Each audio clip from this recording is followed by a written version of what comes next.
പ്രിയമുള്ളവരെ,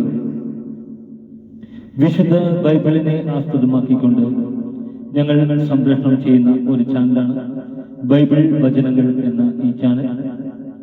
ഈ ചാനലിൽ കൂടി വിശുദ്ധ ബൈബിളിലെ പഴയ നിയമത്തിലെ ഉൽപ്പത്തി പുസ്തകം മുതൽ പുതിയ നിയമത്തിലെ വെളിപാടിന്റെ പുസ്തകം വരെയുള്ള എല്ലാ അധ്യായങ്ങളും ഉൾക്കൊള്ളിക്കുവാൻ ഞങ്ങൾ ശ്രമിക്കുകയാണ്.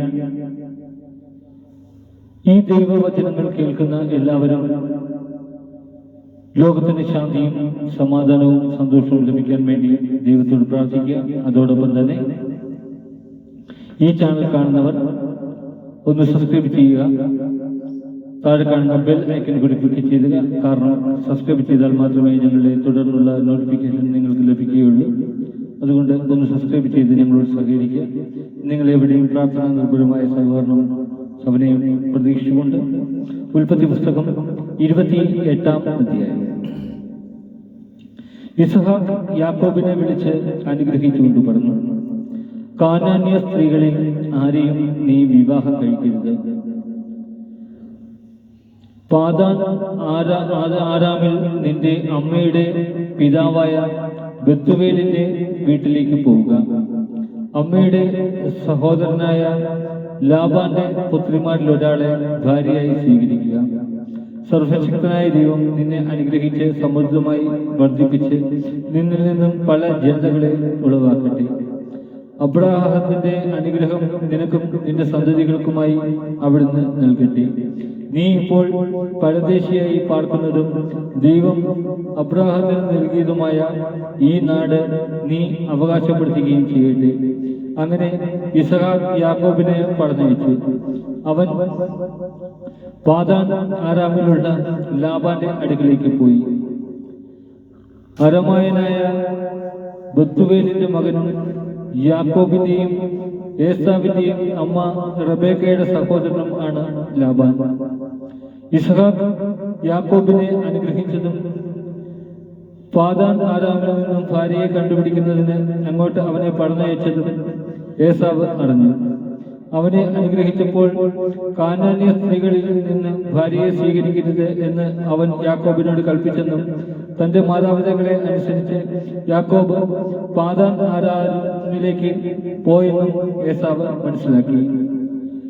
കാനാന്യ സ്ത്രീകളെ തന്റെ പിതാവായ ഇസ്ഹാക്കിന് ഇഷ്ടമല്ലെന്ന് മനസ്സിലായപ്പോൾ ഏസാവ് അബ്രാഹത്തിന്റെ മകനായ ഇസ്മായിലിന്റെ അടുത്ത് ചെന്ന് അവന്റെ മകളും നെബായോത്തിന്റെ സഹോദരിയുമായ മഹലത്തിനെ ഭാര്യയായി സ്വീകരിച്ചു. അവനുണ്ടായിരുന്ന മറ്റു ഭാര്യമാർക്ക് പുറമെയായിരുന്നു ഇവൾ. യാക്കോബിന്റെ സ്വപ്നം. യാക്കോബ് ബേർഷെബയിൽ നിന്ന് ഹാരാനിലേക്ക് പുറപ്പെട്ടു.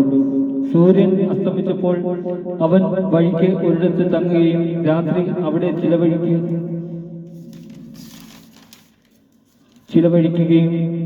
ചെയ്തു.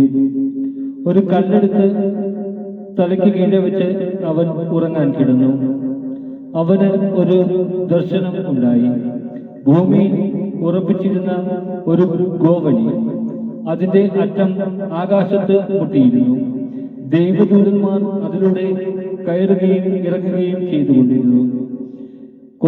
ഗോവണിയുടെ മുകളിൽ നിന്നുകൊണ്ട് കർത്താവ് അരുളി ചെയ്തു, ഞാൻ നിന്റെ പിതാവായ അബ്രാഹത്തിന്റെയും ഇസ്ഹാക്കിന്റെയും ദൈവമായ കർത്താവാണ്. നീ കിടക്കുന്ന ഈ മണ്ണ് നിനക്കും നിന്റെ സന്തതികൾക്കും ഞാൻ നൽകും. നിന്റെ സന്തതികൾ ഭൂമിയിലെ പൂഴി പോലെ എണ്ണമറ്റവരായിരിക്കും. കിഴക്കോട്ടും പടിഞ്ഞാറോട്ടും തെക്കോട്ടും വടക്കോട്ടും നിങ്ങൾ വ്യാപിക്കും. നിന്നിലൂടെയും നിന്റെ സന്തതികളിലൂടെയും ഭൂമിയിലെ ഗോത്രങ്ങളെല്ലാം അനുഗ്രഹിക്കപ്പെടും. ഇതാ, ഞാൻ നിന്നോട് കൂടെയുണ്ട്. നീ പോകുന്നിടത്തെല്ലാം ഞാൻ നിന്നെ കാത്തു രക്ഷിക്കും. നിന്നെ ഈ നാട്ടിലേക്ക് തിരികെ കൊണ്ടുവരും. നിന്നോട് പറഞ്ഞതൊക്കെ നിറവേറ്റുന്നത് വരെ ഞാൻ നിന്നെ കൈവിടുകയില്ല. അപ്പോൾ യാക്കോബ് ഉറക്കത്തിൽ നിന്നുണർന്നു. അവൻ പറഞ്ഞു, തീർച്ചയായും കർത്താവ് ഈ സ്ഥലത്തുണ്ട്, എന്നാൽ ഞാൻ അതറിഞ്ഞില്ല. ഭീതി പൂണ്ട അവൻ പറഞ്ഞു, ഈ സ്ഥലം എത്ര ഭയാനകമാണ്. ഇത് ദൈവത്തിന്റെ ഭവനമല്ലാതെ മറ്റൊന്നുമല്ല.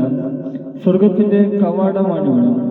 യാക്കോബ് അതിരാവിലെ എഴുന്നേറ്റ് തലയ്ക്ക് കീഴെ വെച്ചിരുന്ന കല്ലെടുത്ത് ഒരു തൂണായി കുത്തി നിർത്തി അതിന്മേൽ എണ്ണയൊഴിച്ചു.